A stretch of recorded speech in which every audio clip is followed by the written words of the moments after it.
ஏன்பா, எந்த கட்சியை எதிர்த்து பதிவு போட்டாலும் 200 ஊப்பி 200 ஊப்பி. ஏண்டா, யாரா அந்த 200 தரான் சொல்லுங்கடா. தயவுசெய்து நம்பரை கொடுங்கடா. நான் ஒரு 1000 வீடியோ போட்டு சம்பாதிக்கிறேன்டா. சீரியஸாக சொல்கிறேன், கஷ்டத்தில் இருக்கிறேன். எனக்கு பாஜகவை பிடிக்காது. நான் எந்த கட்சிக்காரனவனா இருந்துட்டு போகிறேன். உடனே அவன் 200 ஊப்பி. பாமகவை பிடிக்காதவன் எவனாவது பாமகவை கலாய்ச்சாக்கா உடனே அவனும் 200 ஊப்பி. தேமுதிகவை கலாய்ச்சாலும் 200 ஊப்பி. அதிமுகவை கலாய்ச்சாலும் 200 ஊப்பி.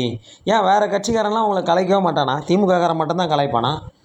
அதே சமயம் 200 எவன்டா தரான்? எனக்கு தெரிஞ்சு சொல்லுங்கடா. யார் திமுகவில் யார் 200 கொடுக்குறா? இந்த மாதிரி பதிவெல்லாம் போட்டாக்கா இந்த மாதிரி இவங்கெல்லாம் 200 தராங்கன்னு சொல்லு, என்னை சேர்த்து விடுங்கடா.